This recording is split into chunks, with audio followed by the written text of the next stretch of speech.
Oh, hi, James. I've been really scared to ring about this subject. And the reason is because I'll give you the background. So I have always been in the natural health world. It's what I do for a living and it's what I believe inherently.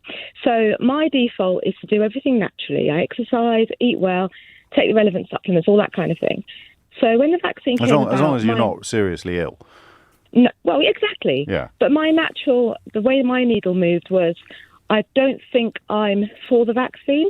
Now, that doesn't make me a conspiracy theorist or weird person or anything like that. No, it doesn't. Does it not? And this is the problem. I'll tell you why it doesn't. Yeah. Because I took my mum for her jab.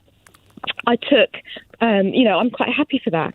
I have, I don't discuss this with many people. And I said to you, the fact that even you just said, oh, it does a bit, that's so disrespectful to me. On the other side... Well, it's really not, if it's true. No, it's not. On the other side, I have is. Those who are... Can I speak? Yeah, well, of course you can, but you've just accused me of being disrespectful, so I need to defend myself. Okay. You don't believe... You're not for the vaccine. That is a conspiracy theory. But I'm not against the vaccine either, James. That's my whole point. Right. That's my whole point. And it's this kind of pressure that's really made it difficult for me to make my decision. Now, well, then speak to the scientists and the doctors. Yes, which I have been listening. Within my circles... I would say the majority of people within my circles are very anti-vaccine, okay, because of obviously the information that we have from the natural health point of view. Now, the problem is cobblers. Because I've not been pro-vaccine necessarily, I've then been almost labelled as the term that's being used as awake on the other side, people who know better. I'm not comfortable with that because I'm not in that category either. I'm just in the middle.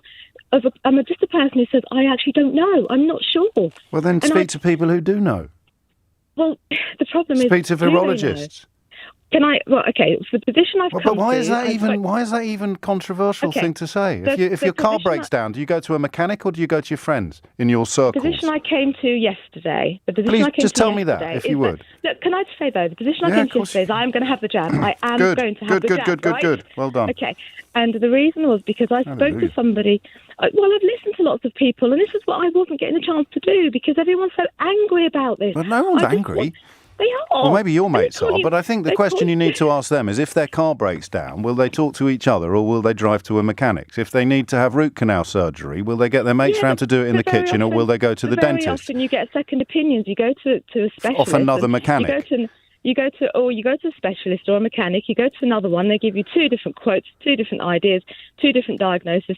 And, they don't. This isn't my car, this is my body. Yes, exactly, which is why you should be even more enthralled to experts and qualified people than you would be with your car. I mean, your argument is the opposite of what you think it is. You're suggesting that you would be more likely to trust your, quotes, circles and your natural mechanics than you would be to trust actually fully qualified, proven experts and people who spend their entire lives fixing cars. The problem I have with this is that although the natural world isn't, we don't specialise in virology and vaccinations, obviously, that doesn't poo-poo the fact that the natural world or the natural medicine isn't a scientific entity, which it is. I've worked in this field for all of the naturally occurring substances in the natural world that have efficacy in the context of treating illnesses have been absorbed into what we call not alternative medicine but actual medicine. So again, just get the jab and tell your friends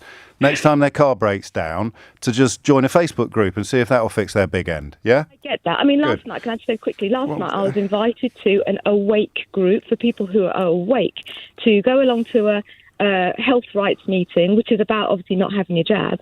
And I think there's going to be, I hope the person who invited me is listening, but there's going to be like a 10-minute chant or something or before we start. That'll fix everything. And you see, this is the world that I'm not part of. Well, you're more part of it than I am. I'm not. Yeah, exactly. Well, I'm being invited into it, but I'm not because there are many of us. Listen, I'm out of time, and I've listened to you, and I wasn't disrespectful because the people you're describing are cranks and crackpots, but I appreciate fully that calling them cranks and crackpots doesn't necessarily reach the parts that other words cannot reach. But my goodness me, this is a worry to me. I know it's only one switchboard, but the celebration, and I use the word cautiously, of the failure of the actual cranks and crackpottery to take over it still makes a mockery of this notion of it being certain communities, which I think is quite toxic and deliberate and dangerous. But I wonder whether these world-beating take-up rates are going to suffer slightly when the offer is extended to younger people who perhaps aren't as conscious of their own vulnerability.